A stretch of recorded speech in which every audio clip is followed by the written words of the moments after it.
This is the Collecting Real Estate Podcast. I'm your host, Stephen Purse, here with your co-host, Bill Hamill. I'm so much more comfortable collecting real estate than I am collecting other stuff. Welcome to Collecting Real Estate. We just recorded episode 31 with Adam Wilke from Easton Dylon Realty. Yeah, Adam was a fantastic guest. I've got to know Adam very well over the past 7 or 8 years. We've done several deals together, and I appreciate what Adam brings to the table. He's been able to grow his business substantially just since I've known him. Yeah, it was fun for me to interview someone that I know outside of just the podcast. Someone I knew beforehand. We meet with Adam once a month with a manager group, sort of a manager morning breakfast meeting, 6-7 people. So it's fairly intimate. I feel like I've gotten to know Adam very well, and I really enjoyed the episode today. No, absolutely. And me and Adam talk fairly regularly, and I'm really trying to shoot him hints on my experience as far as, really focusing on what he does super well, because what he does well at, he's really, really good. And, at the trials and tribulations through this business can sometimes suck you into that operations aspect. Yep, and he did have some good real estate tips and tricks throughout the episodes, but I feel like a lot of the value that he provided was more of these life tips and things that can apply outside of real estate, little phrases that he was dropping throughout the episode, and I know there's a lot of value there. No, absolutely. Adam has a growing family, and he's got employees that's been with him for a while. He has tenants that have been with him for a while, and once again, that's a testament on Adam being a people person. Yeah, whether you're an operator of a large portfolio or just looking to get into the business, I know this is a good episode for you, and I hope you enjoy it. Adam Wilke, thank you for being here on the Collecting Real Estate Podcast. Can you tell us a little bit about your real estate background? Yeah, I guess, if it goes back as far as, I was 12 years old and helping my mom paint the 4 apartments we owned. I can go back to there. But besides that, I worked a couple of years in construction during the summers of my high school. And then I started painting houses. I ran a painting business in college. And I just read one book throughout my college career fully. It was called Rich Dad, Poor Dad. And ever since then, I kind of got myself thinking about real estate. And I came out of 2007 when the market was really bad with job opportunities when I graduated college. So I did what I did best, and did some paint jobs on the side. Got my master's degree, and then as soon as I got a good paying job, I bought my first 4-unit back in like the late 2009 or 2010, around there. And ever since then, so for about 11 or 12 years now, I've been doing real estate. And literally within the first couple months of me getting that good job that qualified, I had to be in the same area for 2 years. Luckily, I was already working as a diet tech, while I was doing the painting thing on the side. It qualified me to, within a couple months of having that good job, getting a loan. And back then, you could pick up a 4-family for $180,000 as opposed to whatever it is now. Different marketplace back then. We all certainly know that based on the hot market we're in. Rich Dad, Poor Dad was that book. Was that the ultimate stimulant to getting into real estate, or was there any other added education that gave you that kick to buy that first 4-unit? I think it was just a combination of not being afraid of things like with construction. That's what there was a couple summers I worked for that general contractor.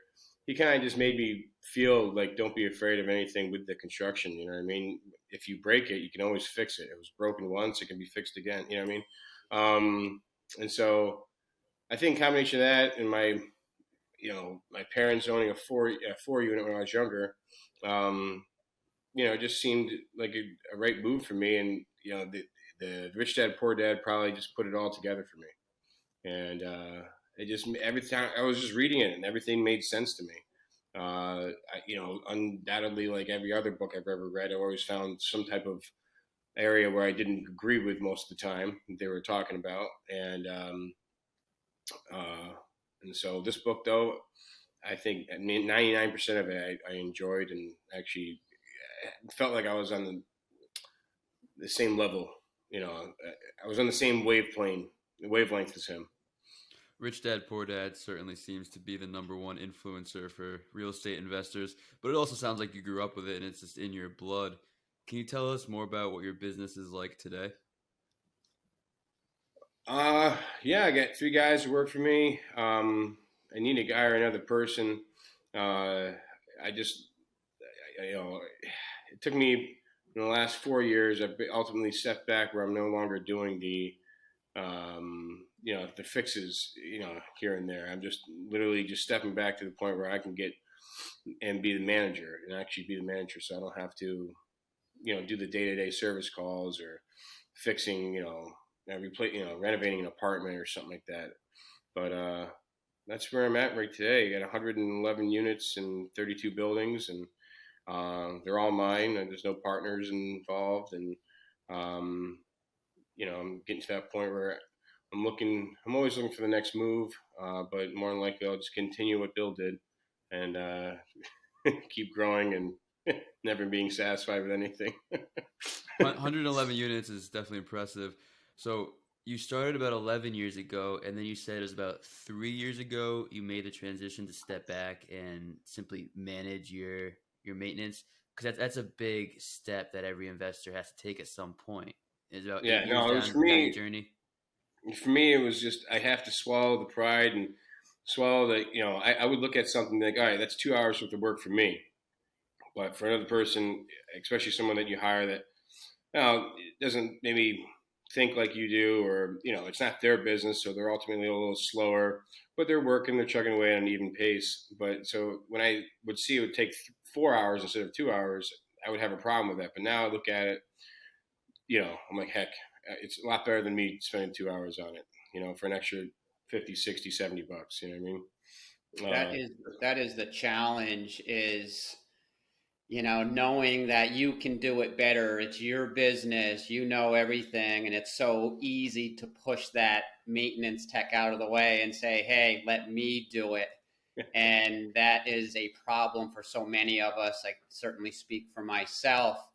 So you have been very conscious over the last year or two of focusing on being an owner, not an operator. Yes, yeah, 100%. Like, and be doing that. Those days I only have to work like 4 hours a day. There's days, my kids are 7, 4, and 2 now, so I have to be a little more conscientious of that. Which you talk about planning and stuff like that. That's a big part of this game. And I knew 7, 8 years ago that if I really wanted to make this my career, I had to make the jump right then, and I had to really make the jump to get. I had to grow faster than I was at my current pace. In order to do that, I needed to get some additional investment, and by doing that, I got my additional investment, and it cost me a lot more money. But that old adage, I'd rather have a lot of a little than a little of a lot. You know what I mean, or whatever. What I'm saying. And I know what you mean. And so I just made that push because I knew I was having kids and I didn't want to spend all the time renovating property and focus on my family more. Which I'm glad I made that choice back then, because if I was still doing it now, it would be a lot harder than if I didn't plan. So you started out with a 4-unit. What's your unit mix look like now? Is it mostly still residential properties, or are there some commercial buildings in there as well? Yeah, it's funny. I was thinking about the other day. I got a 6-unit, a 7-unit, an 8, and a 9, and they all so those are the 4 commercial. Then I got my actual place of business, my warehouse. So I guess you'd say I have 5 commercial buildings, and the rest are 2 to 4 families. So I have 27, I guess, 2 to 4 families in 5 commercial buildings. Excellent. You mentioned that you feel like by focusing on being an owner cost you more upfront. The thought that comes into my mind is, yes, it cost you more upfront, but did it allow for you to focus on opportunities that you're able to take advantage of and ultimately grow your business? Well, yeah. I mean, I stepped back not only because of I wanted to spend more. I wanted the opportunity, I guess you could say, to spend more time with my kids, but also, I wouldn't be thinking about work when I got home, so I can get all my stuff done during the day, but also have the opportunity to get that better deal instead of doing, 3 shallow deals that you're going to make money, but the margin can be little. Who knows? You might want to do like one big deal and have a really good margin, and make your life like that. Whereas, when I was coming up or building my business, I would take any deal. You know what I mean? That I thought was mildly pretty good, because I had that investment, that hard money investment, and so I was doing sometimes 7, 8 properties a year that we were renovating, and when I was like growing for like 2 to 3 years, and those are stressful times, but luckily I don't have to do that as much anymore. Now that you have scale into this economy of scale, and you have 111 units you mentioned, have you thought about doing the old monopoly, buy 4 houses, 1031 it into a hotel, or do you want to keep growing the smaller multifamily portfolio? Well, ultimately, that's the real goal, just to make things simpler when I get older. But I think I still have um, my loans to mature a little bit more before I do that. So I would think in about, I don't know, a little less than 10 years, uh, my property should be paid at least to, with, appreciation, everything. My property should probably be 30% loan to value. And then I think that's a good uh, uh, margin to make an upgrade for. You know what I Absolutely. mean? And it sounds like you have a plan, and that's the important part. Now Well, yeah, I you're want to make it easy. In 15 years, I should be, done. But I was just talking to someone too recently, and they said you're never going to be done because what else are you going to do? Um, and it was just, it's true. I mean, what else are you going to do? There's only so much, playtime you can have before you get really bored, and you just want to continue doing something that you do best. And um, which is might be for some people renovating a house, some people finding the deal, some people whatever managing, but you need your life needs purpose, and a lot of people find purpose around work. I love that. I've had those discussions with many people, and you get really good at what you do, and you don't realize how much you like it. I had to really sort out, okay, I've been doing this so long. What do I really like about this business and what I don't like about this business, and focus on what I really like. So at this point, yeah, I've got hobbies. I love doing other things, but I really enjoy acquiring multifamily, repositioning it, and putting it in the portfolio. What do you enjoy most about the business? Um, uh, there's always opportunity uh, with expansion. I think I like I see. I don't know. I like dealing. Believe it or not, I like as much as I don't want to deal with tenants. I do like dealing with people, and sometimes I don't know. I have good relationships with all my tenants, so they really aren't. Majority of them aren't tenants to me. They're just like people renting from me, if that makes a difference. And so therefore, everyone. I get a lot of referrals now. I don't really have to list property as much to rent them out. Um, uh, I think that's what I like about it. And then also, I also like the growth aspect for other people as well. Like I tell all my guys, like who work for me, like, don't feel like you have an obligation to stay with me. Feel like you have an obligation to let me know that you're going to be leaving. But I want you to do what's best for you, and let me know how I can help you do that. And so I don't know. I like to help people out too, but only the ones that really want them to be helped. There's some people out there who just can't get out of their own way. And I don't want to I help think them, so I can waste my time on those people. I think there's two or three really strong messages in what you just said. Going away from that, you've gotten to this point as a solo operator. Myself starting my career, I don't have any partners yet, and it's something I think about a lot. Do I want to invite partners in on this business? Is that something that you thought about, or was the whole time was I'm going to do this on my own and make my portfolio, my little empire here?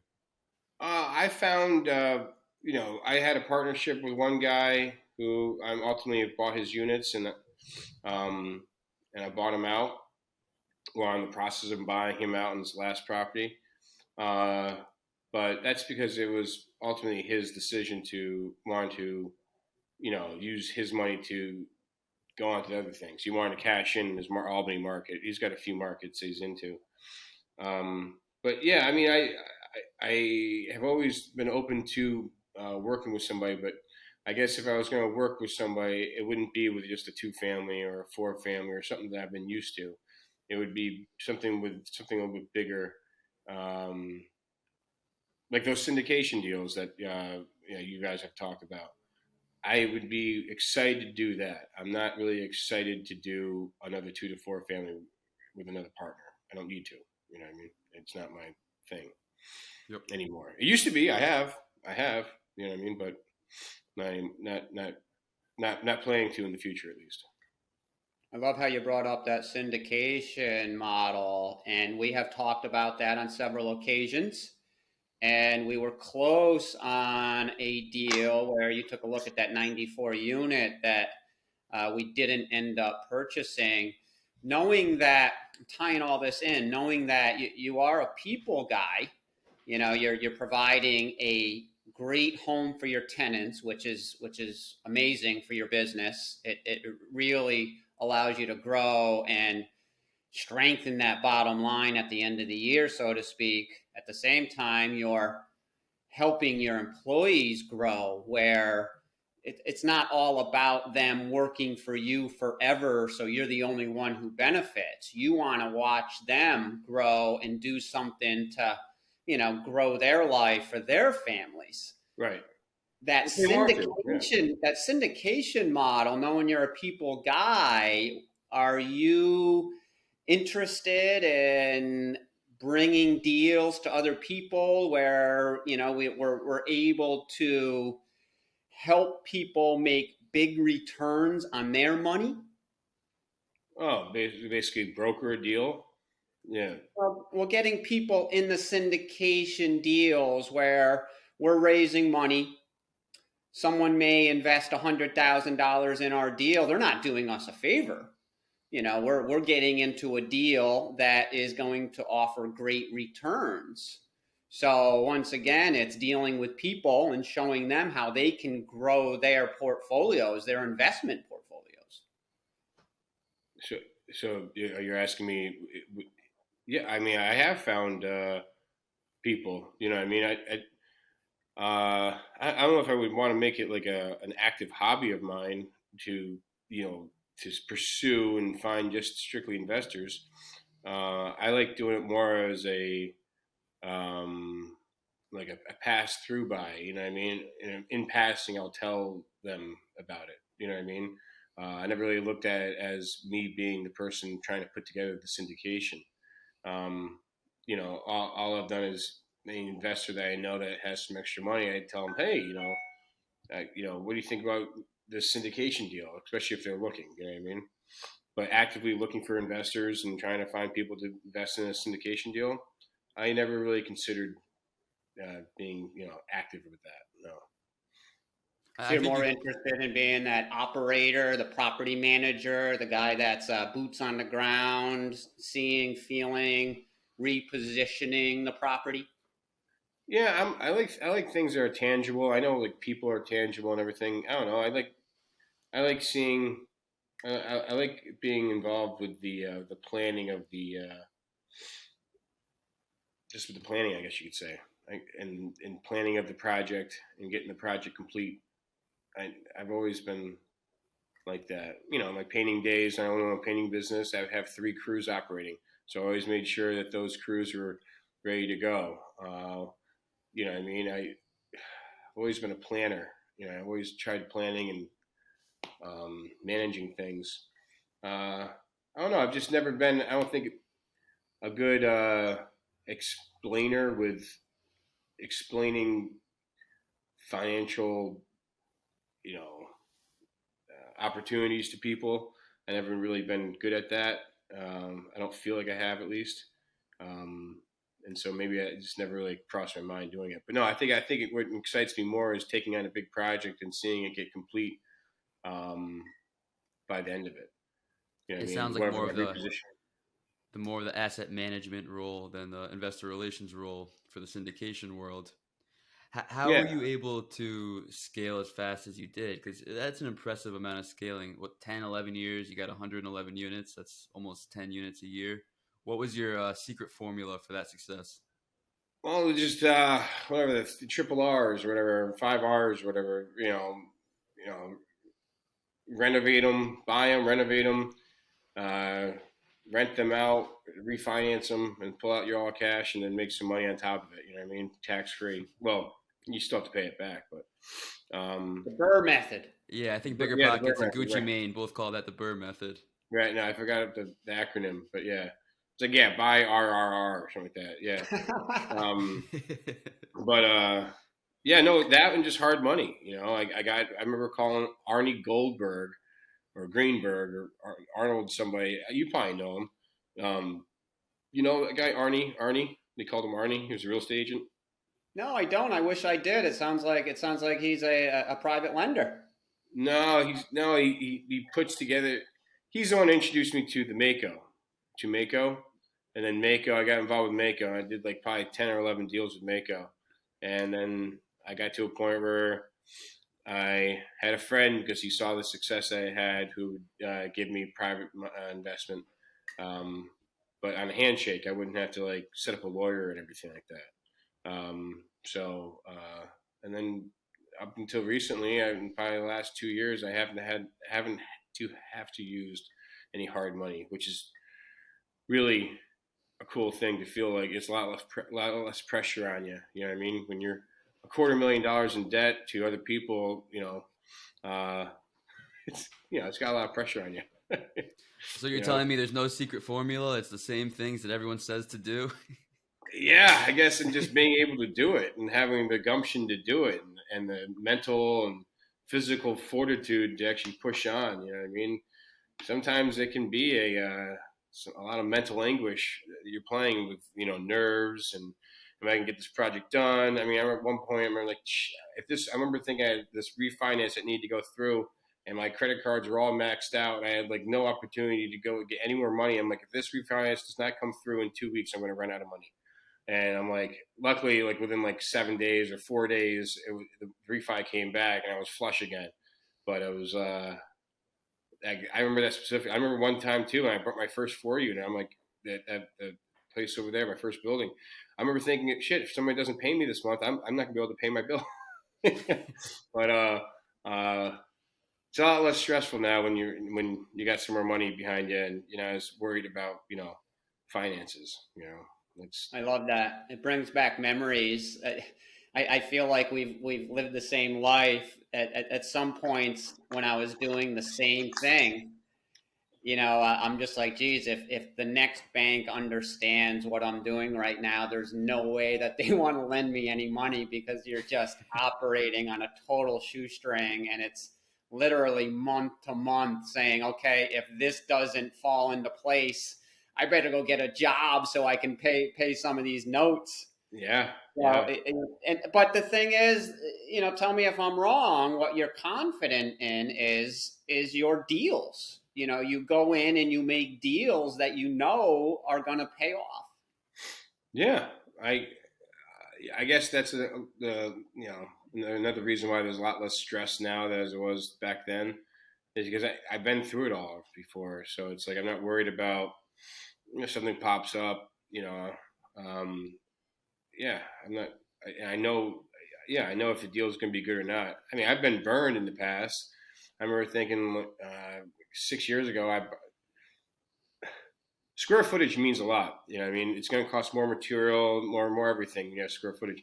But to me, I just looked at it as 3 units. But these 3 units were 4,200 square feet, and I'm like, oh, just it'd be like 15,000 a unit. But no. When you got 4,200 square feet to renovate and you're gutting the place, the price goes up.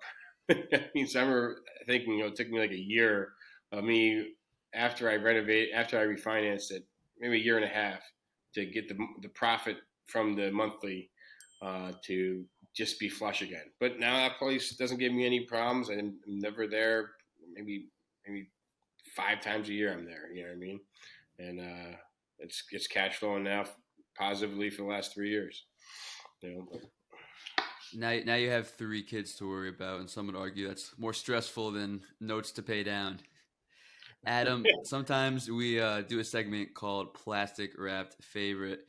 You have a lot of different properties. I want to hear what your favorite is. Most collectors keep their favorites in some sort of plastic. I hope your favorite real estate isn't wrapped in plastic, but can you tell us more about it, whether it's your favorite neighborhood or just your favorite house? Well, actually, one of my favorite houses, I think, is that first 4-family I ever bought on J Street in Cohoes. It was the first 4-family. I mean, that place has been so good to me. A year has gone by. I think maybe I've just changed out, an air filter. And that place, I remember thinking when I first bought it, it was making me like, $1,000 a month. And now I'm making like $1,600 or $1,800 a month on that property. 10, 12 years later, you know what I mean? 11 years later, at least 11, 12 years later. And I could raise rents, which I'm getting close to doing, but that profit margin should be a little higher. But the tenants in there have been there for like 4 or 5 years, and no one bothers me. So that's one of my favorite. I don't know why. It's not the area. The area is nice. It's more just like it's the building doesn't give me any problems, and it's continue going to be like that. How did you find it once you first decided you wanted to invest? Did you contact a realtor? I scoured properties constantly. I mean, I had a state job, so I think 35 hours a week was looking at property and looking at different investment strategies, and the other 5 hours a week was actually dedicated to work at my state job desk. I mean, they didn't have. I literally was told, "Just look like you're working." I'm like, "Oh, okay." But I guess my favorite area that I like to invest in, and I have a lot of success in in getting along with the tenants and everything like that. Just is Watervliet. I like Watervliet a lot, and just for the simple fact that I don't know. I think it's a good, hard-working town, and it's got a lot of opportunity for. There's still a lot of pride in the town, put it that way. Where some towns I feel like you go to, like Lansingburg, and the pride isn't there as much.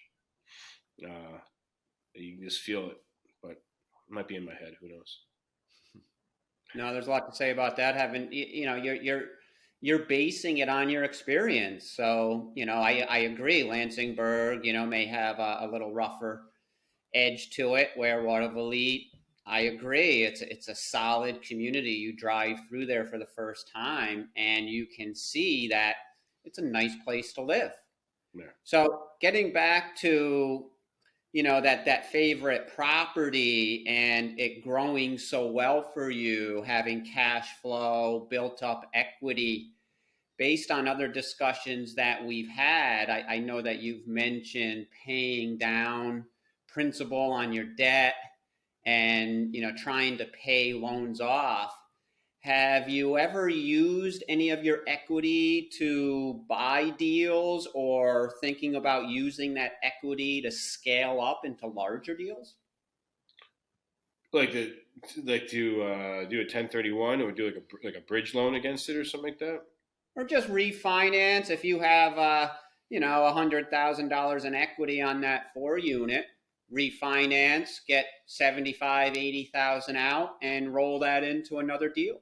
Yeah, actually, I just did that. I bought an 8 unit in Green Island for 310,000. 3 years. Sounds familiar. Yeah, yeah. I renovated all the units. They're very easy renovations. I put no more than 10,000 a unit into it. So I bought it for 310. Put 70, 80,000 into it. I would say just no more than 400 with closing costs and everything like that. And they got appraised for 360 or 630, and 630,000. I took out 75% of that for a 10-year fixed 4% mortgage, and I reinvested that in buying the last package of units from the property I was managing for that guy who I was kind of like partners with. So I bought him out, and then so now all the units are mine. So Bill, why does that sound familiar? That sounds familiar. Me and Adam had met, a little bit before that property, and funny, we ended up competing on that. I think shortly after he bought it, we were talking, and I found out that he was the winning bidder on that property that I thought I had locked down. Yeah, and like 310 or 308 or 305, and I just gave him full asking. Yeah, I was at around 303, 304. Knew the potential on that deal, and regret not going up to the asking price. Seeing what you've done with that, and then you've rolled that into another project. So I love that, where you are taking that equity and rolling it into bigger deals. Yeah, with that money, I bought those 22 units. Actually, 106 Jackson that we bought off of you like maybe 4 years ago. That guy that bought them off you, Mark Murphy, and that 660 4th Ave. We renovated both those buildings inside, and then also 179 6th Ave and then Sauce Ave, the 12 unit right there.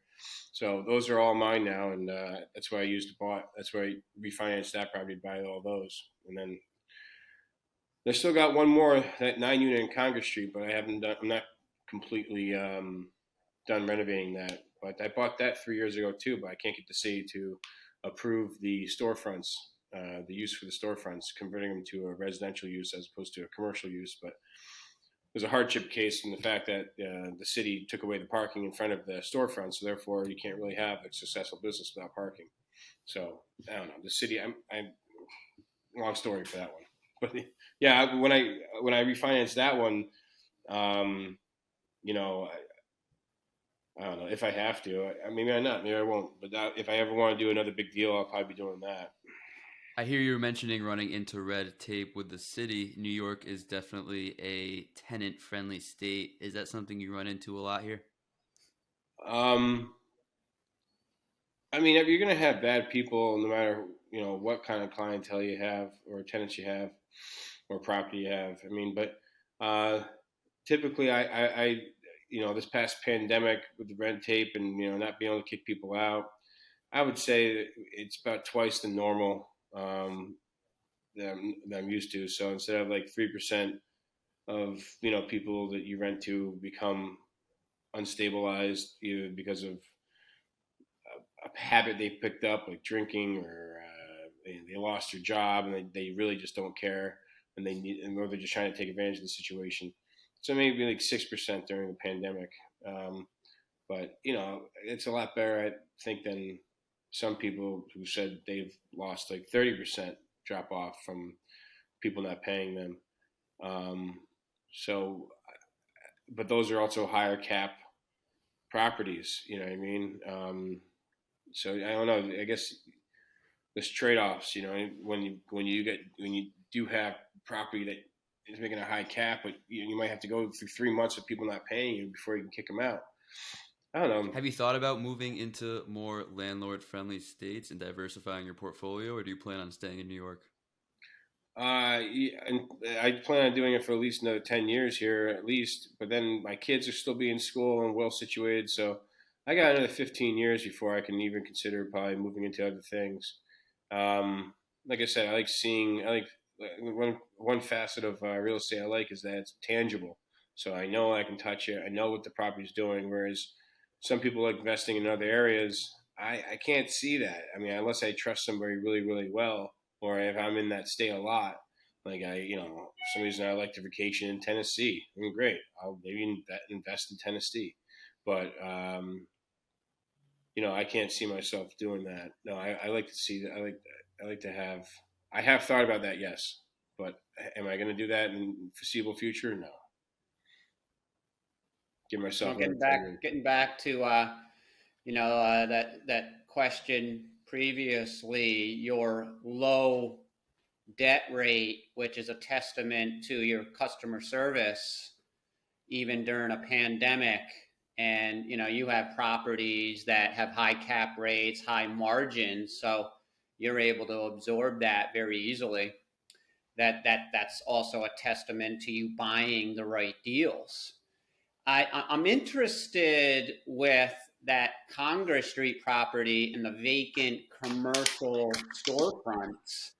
What have you done with the city? What type of applications have you submitted? And knowing that you want to turn them into apartments, can you tell us about that process and how confident you are in being able to transition those from commercial to residential? Yeah, sure. I mean, it's kind of a long sliding scale about what's happened. I bought them in the same time I bought that 8 unit in Green Island in August or July of 2018, and I started application process to get those storefronts to residential just by myself. So stupidly I spent 30 hours developing my own plans. The interior structure. I bought like smartdraw.com. Spent like $300 on building my own plans, so I wouldn't have to hire an architect. You know what I mean? I divide.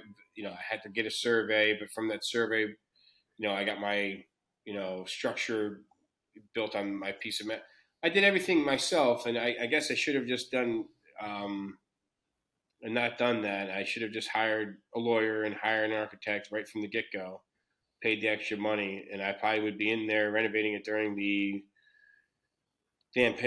pandemic. But it did not. We got denied. Well, I got approved at the zoning board and then denied at the planning board because I didn't have actual architectural plans, and they wanted me to show how I was going to move the facade around and whatever, and so then fast forward a year and a half, we actually just went to court, but since I was deficient like one parking spot, we got to go back to the zoning board and get approval from the zoning board because we want to be, we can only fit 6 spots in there when we were approved for like 8 or something. So I don't know. The whole it's been a jump back and forth, but I guess the takeaway I got from that is just hire a lawyer and hire an architect and just do it right from the get go. It's not worth your time to try to stumble through all of the stuff that that's not your area. That's not your area. That's not my area. I've never done it before. So I was basically walking blindly and, I wasted a lot of time doing that. Just like now with evictions, I don't do them. I have somebody do them for me. It's not worth my time and aggravation. It stresses me out way too much. I'd rather not think about it, rather not deal with the tenant until I actually have to deal with the tenant.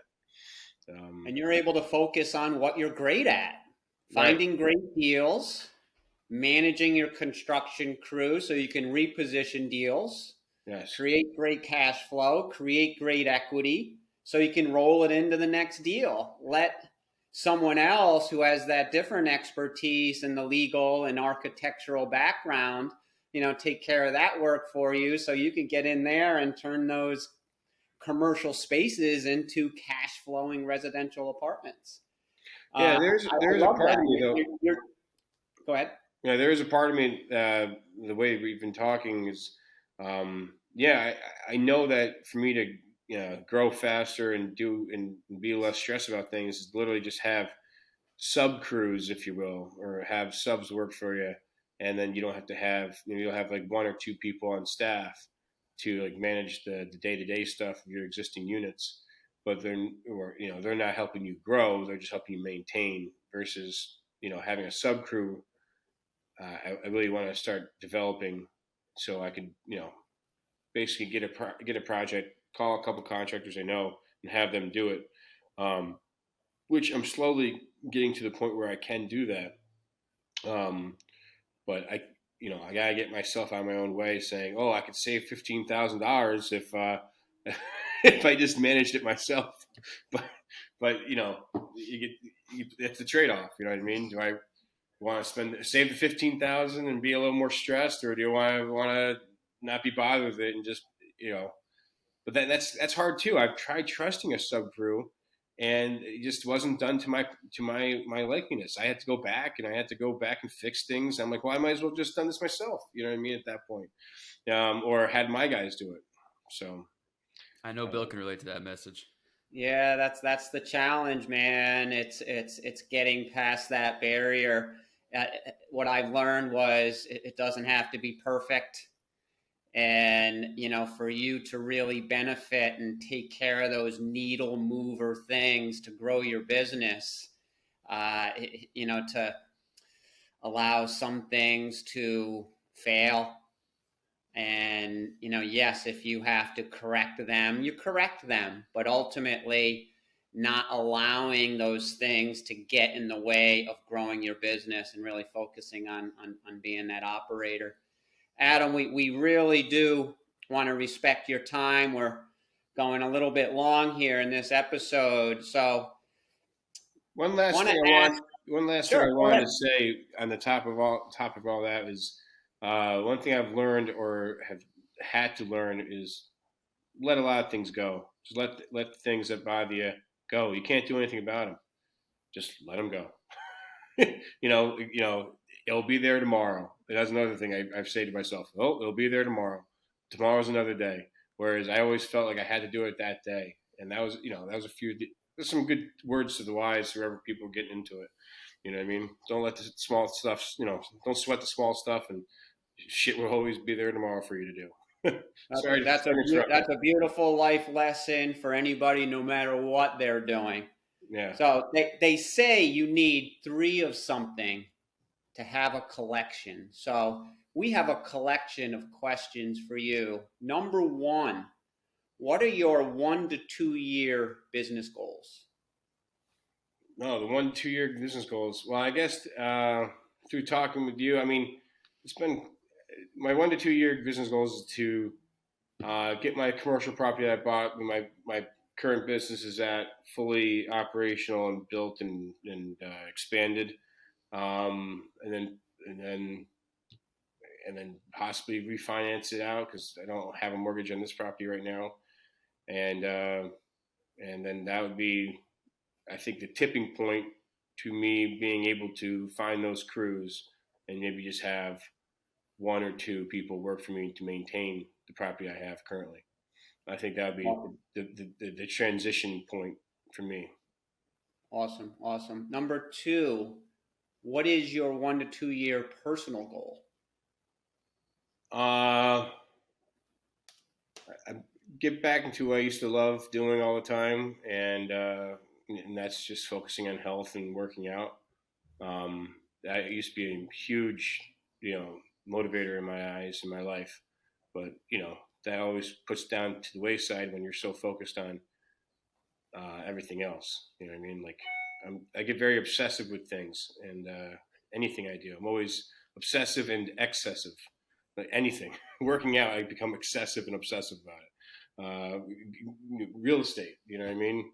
Partying back in the day, But join the club. Once again, you are mirroring my life. Number 3, how can Steve and I or the listeners assist you, and how do we contact you?